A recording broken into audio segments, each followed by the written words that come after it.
శ్రీమహాగణాధిపతయే నమః. శ్రీమహాసరస్వత్యై నమః. శ్రీగురుభ్యో నమః. హరి ఓం. అజ్ఞానతిమిరాంధస్య జ్ఞానాంజనశలాకయా చక్షురున్మీలితం యేన తస్మై శ్రీగురవే నమః. గురుర్బ్రహ్మా గురుర్విష్ణుః గురుదేవో మహేశ్వరః గురుసాక్షాత్ పరబ్రహ్మ తస్మై శ్రీగురవే నమః. 2025వ సంవత్సరం మే నెల మాస ఫలాలు చెప్పుకుందాం. ఇప్పుడు 2025వ సంవత్సరం 2వ రాశి వృషభ రాశి. ఈ వృషభ రాశి ఫలితాలు చెప్పుకుందాం. ఈ వృషభ రాశి ఎదురంటూ లేదు. ఈ వృషభ రాశికి మరి వృషభ రాశికి ఏకాదశ స్థానం 11వ స్థానం మీన రాశి. ఆ 11వ స్థానంలో ముఖ్యంగా మొన్న మార్చి 30వ తారీఖుకి ఏకాదశానికి శని వచ్చాడు. శని ఒక సంవత్సరం ఒక రాశిలో 2 సంవత్సరాల 6 మాసాలు ఉంటాడు. మీనానికి రావాలంటే 30 సంవత్సరాలు పడుతుంది. 30 సంవత్సరాలకి మీనానికి శని వచ్చాడు. ఈ వృషభ రాశికి ఎంతో మేలు జరగబోతోంది. చాలా బాగుంటుంది. మీకు ఎటువంటి బాధలున్నా కూడా తొలగిపోతాయి. ఎంతైనా పైకి రాగలుగుతారు. మీరు చేసే వృత్తి ఉద్యోగాల్లో కూడా అన్ని విధాల అనుకూలత ఉంటుంది. మరి కుజుడు బాగున్నాడు. మీరు ఏదైనా ఇల్లు కొనుక్కోవాలనుకుంటే ఇల్లు కొనుక్కోవడానికి అవకాశం ఉంది. తర్వాత ఏంటంటే మరి గురువు కూడా మన 14వ తారీఖు రేపు వచ్చే 14వ తారీఖుతో మే నెల 14వ తారీఖుతో అతిచార మీద మిథునానికి వస్తున్నాడు. గురువు కూడా చాలా మంచిగా చాలా బాగా ఉపయోగపడతాడు. ఈ రాశి వాళ్ళని చెప్పాలి అంటే ఇంత గొప్ప సమయం వీళ్ళ జీవితంలో ఎప్పుడూ రాలేదు అని చెప్పాలి. అటువంటి గొప్ప పరిస్థితి కనబడుతోంది. అయితే ఇది రాశి ఫలితం. రాశి అంటే 25 వంతులే. లగ్నం అనేది ఉంది. రాశి ఏమో నక్షత్రాన్ని బట్టి వస్తుంది. లగ్నం ఎట్లా వస్తుంది? పుట్టినరోజు తారీఖు, నెల, సంవత్సరం, పుట్టిన టైము, దాన్ని బట్టి లగ్నం వస్తుంది. లగ్నరీత్యా 75 వంతులు జరుగుతుంది. గోచార రీత్యా 25 వంతులే. ఇప్పుడు 25 వంతులు జరిగేదే నేను చెబుతూ ఉన్నా. 75 వంతులు జరిగేది కావాలి అంటే మీరు డేట్ ఆఫ్ బర్త్ ద్వారా జాతకం చూపించుకోవాలి. అంటే 25 వంతులు అన్ని విధాలు బాగుందనుకోండి. 75 వంతుల్లో పూర్తిగా బాగా లేకపోతే నీకు మంచంతా చెడిపోతుంది. ఎట్లా చెడిపోతుంది అంటే వంటంతా చేశారండి. చిన్న పిల్లాడు ఒకడు ఉన్నాడు. అన్నీ అక్కడ పెట్టారు. గబగబా పోయినాడు. ఉప్పు డబ్బా ఉంది. ఆ ఉప్పు డబ్బా తీసుకున్నాడు. చాలాగా అన్నింటిలో పప్పులో, కూరలో, పులుసులో, సాంబార్లో, బియ్యంలో, అన్నంలో, పెరుగులో మొత్తం గుప్పెడు ఉప్పు వేసాడండి. ఇంకా అది ఏమన్నా తింటానికి పనికొస్తుందా? వాడు తెలియక చేశాడు. అదే కాకుండా కొంతమంది శత్రువులు ఏం చేస్తారంటే వాళ్ళ ఇంట్లో ఇంతమంది తింటారా, ఇంత బాగుపడతారా, నేను చూస్తుండగా వీళ్ళు ఎట్లా బాగుపడతారో, ఇంతమందితో శభాష్ అనిపించుకుంటారు, 1000 మంది పెడుతున్నారు చూస్తానని దయచేసి శుభ్రంగా నీళ్ళలో ఉప్పులో నీళ్లు పోసి ఓ సేరు ఉప్పులో నీళ్లు పోసి తినే పదార్థాలు అనేటివి చల్లుతారు. ఎవడు తినడానికి ఉపయోగపడదు. ఎప్పుడు కూడా ఏం చేయాలి అంటే మంచి అనేది అవసరం. నీవు మంచి చెయ్యలేకపోతే నా కర్మ ఇట్టా ఉంది, నా కర్మ వల్ల నేను కష్టపడుతున్నాను, బాగున్న వాడిని గురించి మనం బాగుపడాలి. ఎట్లా ఉంటుందంటే ఒకడు పెద్ద గోతులో పడ్డాడు. వాడు పైకి రాలేకపోతున్నాడు. ఇంకోటి పోతూ చూసే గోతులో పడ్డాడని వాడికి చెయ్యిచ్చి పైకి తీసుకొద్దామని చెయ్యిస్తే వాడు గోతులో లాగేసి నేను పడితే నువ్వు నన్ను పైకి తెచ్చేవాడివా, ఇక నీ గతేంతో చూసుకో అన్నాడు. కష్టం వచ్చిన వాడు సుఖంగా ఉన్నవాడితో సంప్రదించుకొని వాడితో మంచిగా బతికి మరి ఎట్లా అయితే నీ బాధలు పోతాయో తెలుసుకొని నీవు సక్రమంగా ఉంటే నీకు ఏ సమస్యలు రావు, నీవు బాగుంటావు. ఈ రాశికి 100 పాళ్ళు బాగుంది. జన్మల గ్రహిత కూడా చూసుకోండి. మీకు ఎదురంటే ఉండదు. చాలా మంచి సమయం.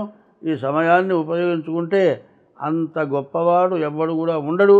కాబట్టి ఈ రాశి వాళ్ళు ఎంతో జాగ్రత్త పడి మీ డేట్ ఆఫ్ బర్త్ ద్వారా మీ జాతకం చూపించుకోండి.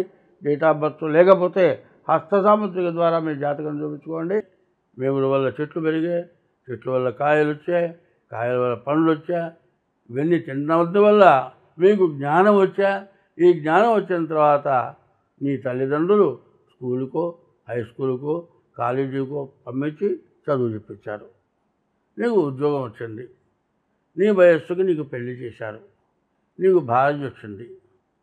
ఎంతసేపు ఇప్పుడు కలుగుతున్న పిల్లలు ఎట్లా ఉన్నారు? చదువుకోమంటే వినరు. బతికిలాడో కష్టపడో ఏదో రకం చెప్పు పిల్లలు చదివిస్తారు. సరే చదువుకుంటారు, ఉద్యోగం వస్తుంది. ఉద్యోగం వచ్చిన తర్వాత పెళ్ళి అంటే ఏరా పెళ్లి చేసుకోరా, నాకు ఇప్పుడు వద్దు. ఎందుకనరా? కాదురా, వయసు పెరిగిపోతుందిరా, నాకు వద్దు. అసలు చేసుకోవచ్చా? చేసుకుంటా. ఎప్పుడు చేసుకుంటారా? నాకు టైం కావాలి. ఇట్లా కాలం గడుపుతాడు. కాలం గడిపిన తర్వాత మా బోటి వాళ్ళ దగ్గరికి వస్తారు వాళ్ళు. ఆ పిల్లవాడి తల్లిదండ్రులు డేట్ ఆఫ్ బర్త్ తీసుకొచ్చామండి, మా అబ్బాయికి పెళ్లి చేసుకోమంటే చేసుకోవట్లేదు, ఇన్ని సంబంధాలు వచ్చినా కూడా చెడగొట్టుతున్నాడు అంటే నా బట్టి వాళ్ళు చూసి, అయ్యా మీ అబ్బాయికి ఇదివరకే పెళ్ళి అయిపోయిందని చెబుతాను నేను. అమ్మ మా అబ్బాయి అట్లాంటి వాడు కాదండి, చాలా మంచివాడండి, జీతం తీసుకొస్తాడండి, మాకే ఇస్తాడు.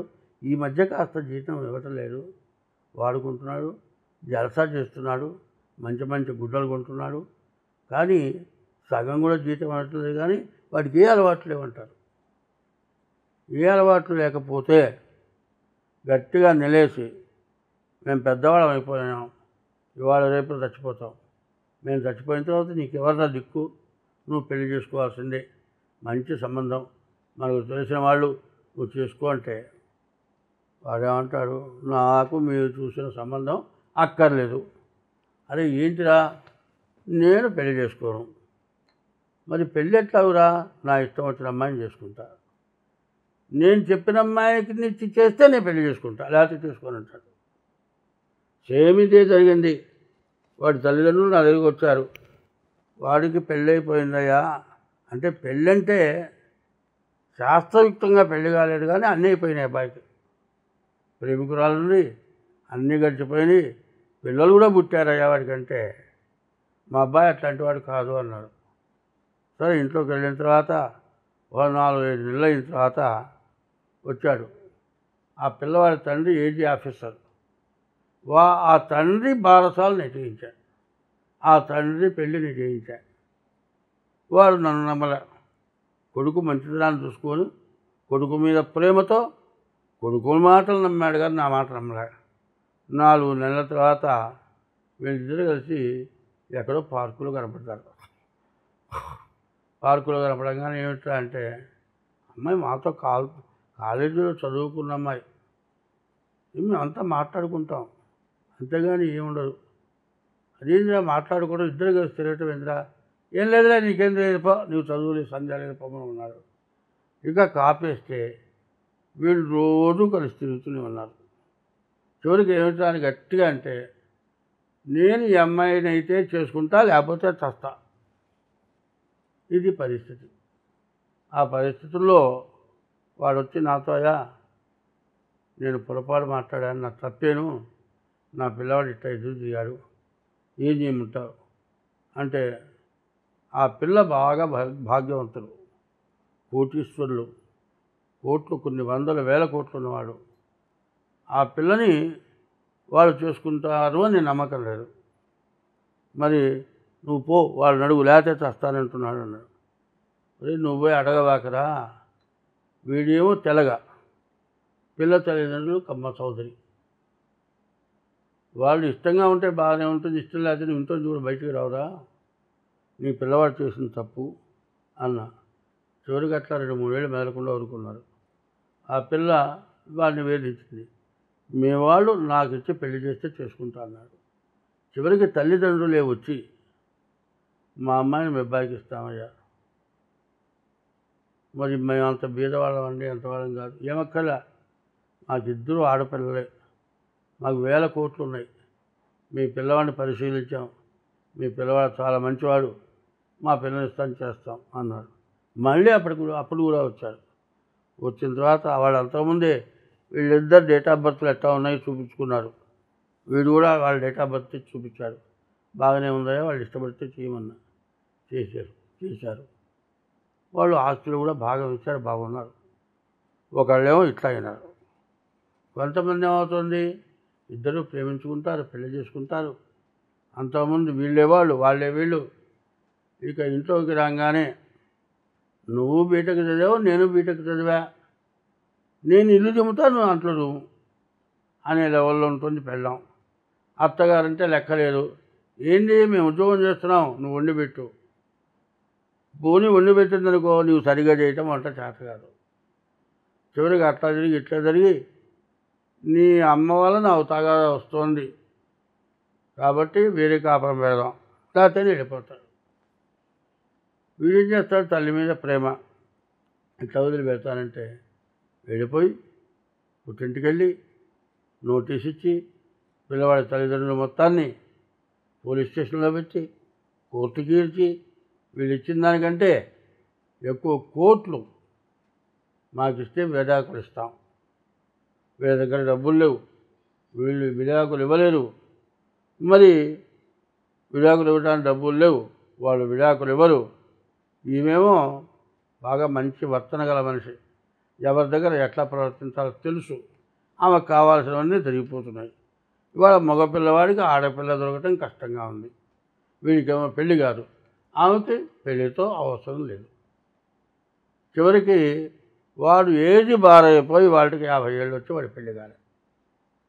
పోనీ కోర్టులో విడాకులు ఇచ్చారా, విడాకులు ఇవ్వలేదు. జీవితాలు స్పాయిల్ అయిపోతున్నాయి. ఇది కాకుండా ఇంకో విషయం చెబుతా.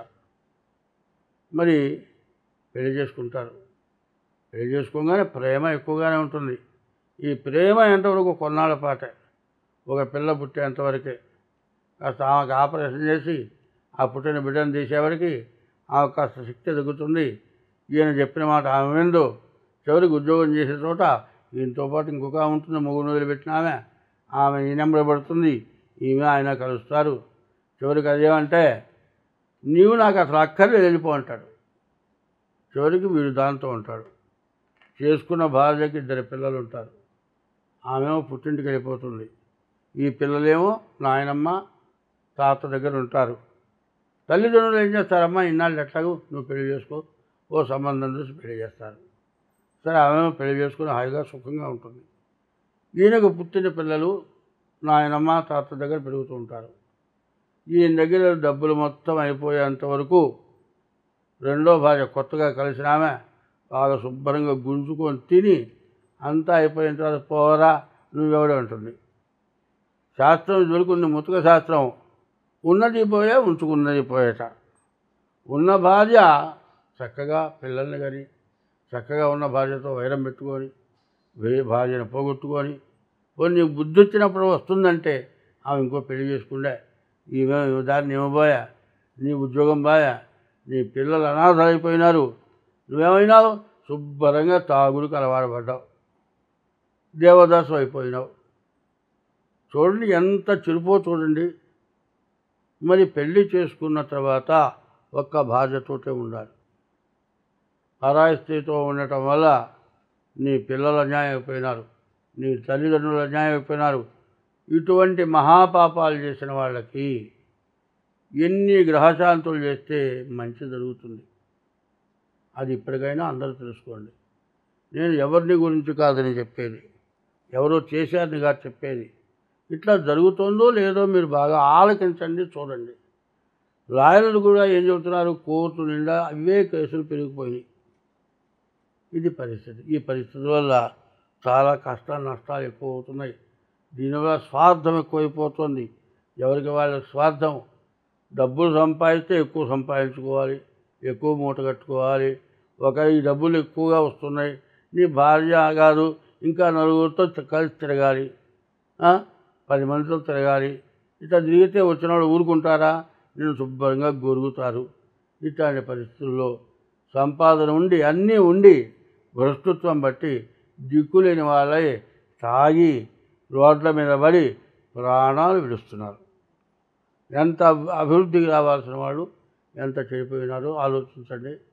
అటువంటి వాళ్ళని చూచి వాళ్ళకి బుద్ధి చెప్పటమే కాక మీరు కూడా అపసవ్యమైన దారికి పోకుండా ఉండి బాగుండటానికి చెబుతూ ఉన్నాను. 24 నుంచి 27 వరకు గ్రహస్థితులు బాగాలేవు. దానివల్ల సమస్యలు ఎక్కువ అవుతాయి. కాబట్టి ఎవరికి వాళ్ళు జాగ్రత్తగా ఉంటే మంచిది. స్వస్తి.